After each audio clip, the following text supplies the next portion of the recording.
उपवासाचा परिणाम कुपोषणावर होतो। जसं आमचं अन्नाचं कुपोषण झालं तसं विचाराचं कुपोषण झालं। म्हणून तुकाराम महाराज त्या काळामध्ये म्हणाले, विचाराविना न पाविजे समाधान। व्यक्ती गेल्यानंतर हजारो वर्ष जिवंत ठेवायचे काम विचार करतात। म्हणून तुकाराम महाराज म्हणाले की उजळा वया आलो वाटा, खरा खोटा निवाड। शिक्षणाची व्याख्या तुकाराम महाराजांनी सांगितली। सागरामधून घागर काढणं सोपं आहे, घागरीमध्ये समुद्र बसवायचे काम संतांनी केले। जगाला सत्य सांगितलेत। त्या काळामध्ये तुकाराम महाराज म्हणाले की रात्रंदिवस आम्हा युद्धाचा प्रसंग। संत होते, युद्ध कुणाशी केले? त्या काळामध्ये ब्राह्मण लोक समाजाला लुटत होते, महिलांना बंधनं घालण्यात आलं होतं। सर्वसामान्य माणसाने जर गुन्हा केला तर त्यांची मुंडी कापली जात होती, ब्राह्मण गुन्हा केल्यानंतर फक्त तिची चंटकी कापली जात होती। म्हणून तुकाराम महाराज म्हणाले, शिका सूत्र शेंडी याचा तोडी संबंध, त्या लोकांशी संबंध तोडा। तुमच्या हाताने तुम्ही देवाची पूजा करा, तुमच्या हाताने करा ना, काही पाप लागत नाही। तुमच्या हाताने सत्यनारायण करा, तुमच्या हाताने वास्तुशांती करा, करा वाटलं तर। म्हणून तुमचा पैसा वेस्ट कामाला खर्चू नका, वेळ वाया घालू नका, ऊर्जा वाया घालू नका तरुणातली। म्हणून संतांनी त्या काळामध्ये सांगितले, सरळ या वसंत काळ काय करेल पर्जन्य काळ। वसंत ऋतू गेल्यानंतर पर्जन्य काळ काय करणार आहे? किंवा ह्याच्या पलीकडे जाऊन दुःख व्यक्त केले। आमच्या देशामध्ये कसं वातावरण आहे सांगतोय का? म्हणाले, आंब्याच्या झाडाला जेवढं फूल लागतं तेवढे आंबे लागत नाहीत। जेवढे आंबे लागतात त्याच्यामध्ये काही पाखरं खाऊन जातात, काही वाऱ्या वावदानामध्ये नाश होतात, काही आडीला नासून जातात। तशी आमची हालत आहे। आम्हाला जीव धोक्यामध्ये घालून पैसा कमीताव, मोठा उत्सव करणं, ऋण काढणं, सण करणं। कालपुरा तंड्यावरले लोक 12 मेले हो देवाला जाऊन, तिरुपतीला 12 लोक मेले ऍक्सिडेंट मध्ये। त्याच्या मागले परिवारवाले कसं करावं सांगा? कारण की देव पाहावया गेलो, देवाची होऊन ठेवलो। तुम्हीच देव आहात, तुम्हीच देव आहात। आप मर गए पीछे डूब गई दुनिया म्हणले कबीर। तुम्ही मेल्यानंतर देवाला घेऊन काय करणार आहात? स्वतःवर प्रेम करायला शिका। आमचे लोक आत्महत्या करायला, नापास झालं म्हणून, पैसे मिळाले नाहीत म्हणून, संसारामध्ये कर्जबाजारी झालं म्हणून। संत लढणारे नव्हते, रडणारे नव्हते, लढणारे होते बाबा। लढायला शिकलं पाहिजे आम्हाला। संकटाच्या छाताडावर पाय देऊन आम्हाला कार्यक्रम करायला शिकलं पाहिजे, किंवा आपल्या विचाराचा प्रचार प्रसार झाला पाहिजेत। शिवाजी महाराजचा इतिहास जाणून घ्या। संभाजी महाराजांनी 4 ग्रंथ जे लिहिले, बुद्धभूषण ग्रंथामध्ये म्हणतात, जे लोक दैववादी असतात ते नामर्द असतात, जे लोक प्रयत्नवादी असतात तेच खरे मर्द असतात। जे लोक प्रयत्नवादी असतात, भगतसिंगाला फाशीची सजा झाली। इंग्रज अधिकाऱ्यानं प्रश्न विचारलं, तू उद्या मरणार आहेस, तुला मृत्यूची भीती वाटत नाही का? भगतसिंग म्हणाले, मुझे फूलों से प्यार नहीं, कांटों का दीवाना हूँ, जलने वाला दीप नहीं, जलने वाला परवाना हूँ, मिट जाऊं ऐसा बीज नहीं, बिक जाऊं ऐसी चीज नहीं, मैं महापुरुषों की संतों की विचारधारा गाता हुआ अनघाया तराना हूँ। हे भगतसिंगानं सांगितले। म्हणून हा इतिहास आम्हाला शिकवला गेला नाही, शिक्षण असं शिकवलं गेलं, ग गणपतीचं ग, ब भटजीचं भ, या यज्ञाचं ये, लहानपणापासूनच हे। महिला वर्ग सिरियल बघून वेळ वाया घालवले, तरुण पोरं क्रिकेटमध्ये बिझी, अर्धे लोक दारू पिऊन वाया, अर्धे लोक आश्रम बापू सारखे गुरु करून वाया। कळले का?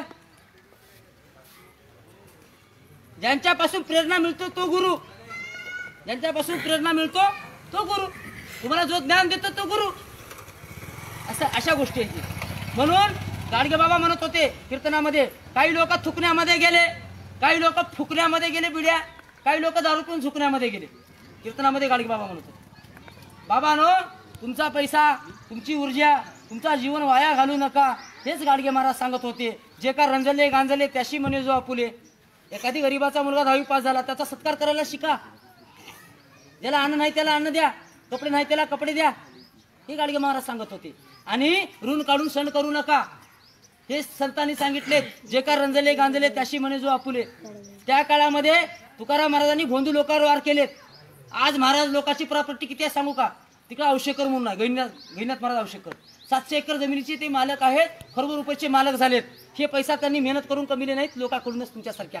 आम्ही जाताव, महाराजाला देताव, मंदिरामध्ये टाकताव, लेकरांना शिक्षण शिकिनाव, शुद्ध पाणी पिनाव, चांगले कपडे घालनाव, हा, आणि जे काही करेल ते देव करेल म्हणतात म्हातारपणी। जिंदगीभर आपण करतात, म्हातारपणी म्हणतात देव करेल म्हणून। जे लोक शिकले त्यांना नोकरी लागली, तुमच्या नशिबामध्ये नव्हतं का सांगा? मावशी लेकीला कावर शाळा शिकलीस म्हणलं तर तिच्या नशिबामध्ये तेवढंच आहे तेव का?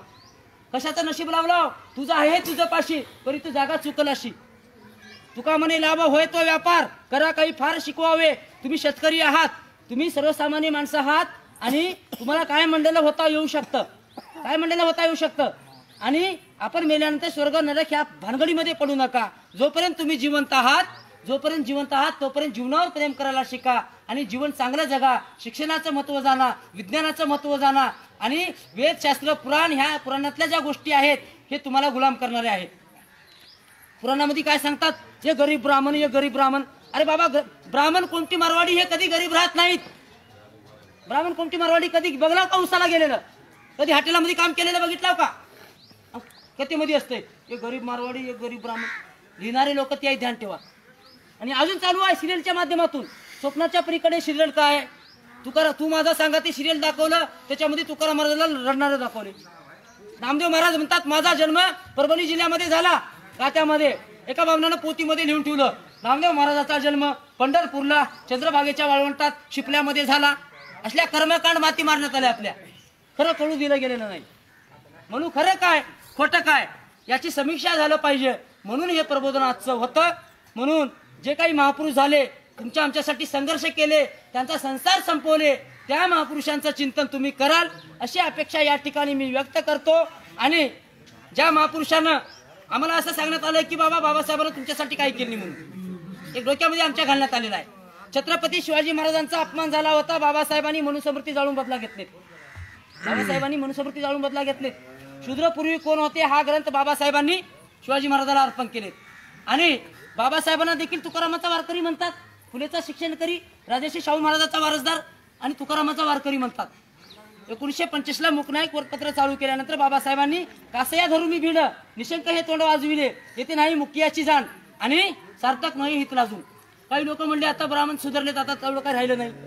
तुकाराम महाराज म्हणाले शेतामध्ये पीक बी आहे तण बी आहे, दोन्ही बी पीक आहे म्हणून राहू देऊन सोडल्या जमते का, तणाला बाजूला काढावं लागते.